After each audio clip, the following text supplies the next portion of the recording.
우리가 4계절이긴 하지만 계절을 2개로 나누면 그 2계절의 시작이 봄하고 가을이잖아요. 그러면 또 거기에 적응하기 위해서 에너지도 만들고 신진대사도 막 바뀌어야 되겠죠? 사실은 근데 신진대사는 계절의 변화에 따라서 그 변화되는 거를 못 쫓아오게 되는 거예요. 필요보다 에너지가 부족하게 되고, 그러면 우리가 에너지를 못 만드니까 항상 피곤하게 되는 거죠. 여기서 문제는요, 그러니까 이 피로라는 것을 사실 방치를 하면 그러면 점점 정도가 심해질 수 있다라는 거고, 정상적인 컨디션을 회복하는데 시간이 훨씬 더 많이 걸릴 수 있다라는 겁니다. 휴식을 좀 해서 해결되면 괜찮은데 쉬어도 계속 지속적으로 피곤함을 느끼는 분들이 굉장히 많아요. 그러니까 잠시 동안 피곤한 것이 아니라 수개월, 수년 동안 피로감을 달고 살게 되는 체질적으로 피곤한 사람이 될 수 있다라는 거죠.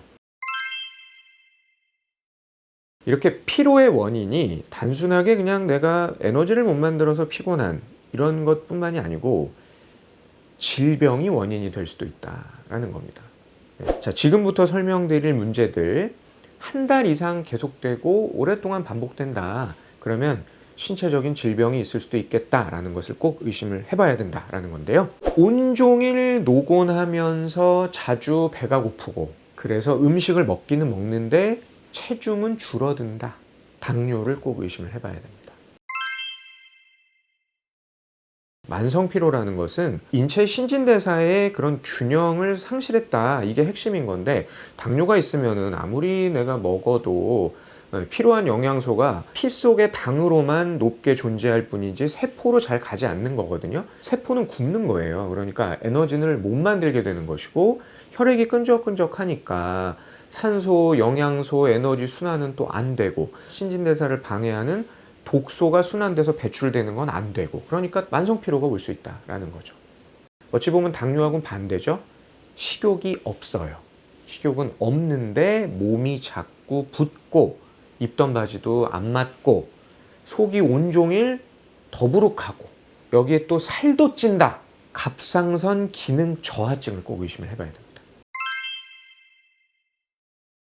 보통 갑상선 그러면 갑상선이 목 앞쪽에 있으니까 목 주변에 증상이 생긴다 이렇게 생각하시는 분들이 굉장히 많은데, 그게 아니라 갑상선 호르몬이라는 거는 갑상선에서 만들어져서 전신을 순환하는 거니까 갑상선 기능 저하증은 온몸 전신에 문제가 생긴다라는 거예요. 결정적인 증상 중에 하나가 식욕이 떨어지면, 그리고 식사량이 줄어들게 되면은 체중이 보통 줄어들어야 되잖아요. 원래 갑상선 호르몬이 하는 일이 지방을 분해하는 호르몬이거든요. 그게 안 되니까 별로 먹지도 않고 못 먹었는데 살이 찌는 거죠.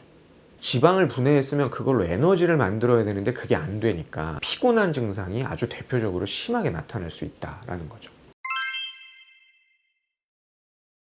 아주 극심한 피로감이 원인 모르게 계속 있으면서 일상생활에 영향을 줄 수도 있을 정도, 이럴 경우에는 암도 의심을 꼭 한번 해봐야 됩니다. 몸 안에 숨은 악성 종양 암이 있다 그러면은 당연히 피로감을 느낄 수가 있는 건데요.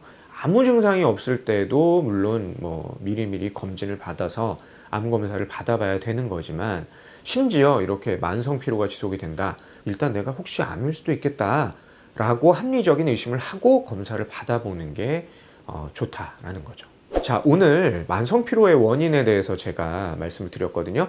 피곤한 것이 꼭 계절 탓으로 혹은 내가 과로해서 오는 것이 아니라 질병하고도 연관이 있을 수 있다는 것. 만약에 질병 때문에 만성 피로가 왔다. 그럴 때는 반드시 질병을 개선을 해야 되겠죠. 피곤함이 병일 수도 있다는 것 꼭 기억을 하시면 좋겠습니다.